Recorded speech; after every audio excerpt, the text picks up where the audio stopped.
মই আজি আমাৰ নতুনকৈ নিৰ্ধাৰিত হোৱা MLA সমষ্টি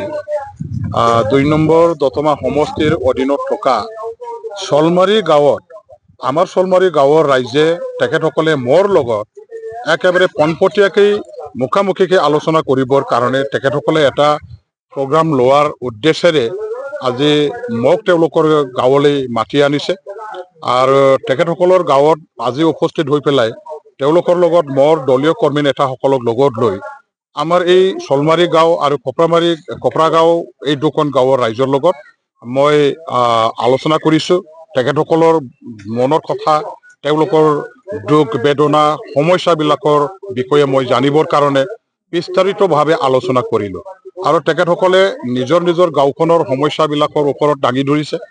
আৰু সমস্যাবিলাকৰ সমাধানৰ কাৰণে যিখিনি পদক্ষেপ ল'ব লাগে ময়ো লৈ পেলাই ৰাইজৰ উপকাৰৰ কাম কৰিবৰ কাৰণে প্ৰতিশ্ৰুতি প্ৰদান কৰিছোঁ। মই আজি এই আলোচনা কৰা সময়তে এটা আমাৰ কি কয় শলমাৰী গাঁও আৰু আমাৰ এই কপৰা গাঁও এই দুখন গাঁৱৰ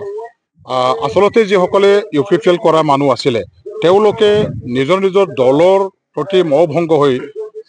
সেই দলবিলাক ত্যাগ কৰি আমাৰ BPF দলত যোগদান কৰিবৰ কাৰণে ইচ্ছা যিহেতু তেওঁলোকে প্ৰকাশ কৰিলে, ইয়াৰ কাৰণে আজি 25জনমান আমাৰ UPPL কৰা সকলে আমাৰ এই দুখন গাঁৱৰ পৰা এইখন আলোচনা কৰা মঞ্চতে তেওঁলোকে আমাৰ দলত যোগদান কৰিছে। তেখেতসকলে একেবাৰে আৰম্ভণিৰ পৰা UPPL কৰা আছিলে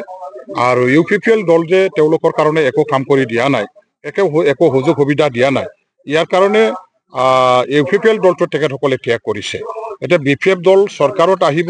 আৰু হাগ্ৰামাৰ নেতৃত্বত চৰকাৰ যদি আহে PTC অঞ্চলত যোৱা দিনবিলাকত যেনেকুৱা ধৰণৰ উন্নয়নৰ কাম হৈছিল এই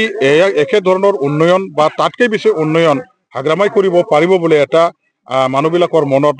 বিশ্বাস আছে, আস্থা আছে হাগ্ৰামাৰ প্ৰতি আৰু সেই আস্থা বিশ্বাসটো লৈ পেলাই তেওঁলোকে আহি থকা দিনবিলাকত আমাৰ এই BPF দলতে থাকি তেওঁলোকে স্থায়ীভাৱে কাম কৰি যাবৰ কাৰণে প্ৰতিশ্ৰুতি প্ৰদান কৰিছে আৰু আজিৰ যিটো কাৰ্যসূচী সেইটো একেবাৰে চিধাচিধিকৈ পোনপটীয়াকৈ ৰাইজৰ লগত ভাৱ বিনিময় কৰাৰ, আলাপ আলোচনা কৰাৰ, তেওঁলোকৰ মনৰ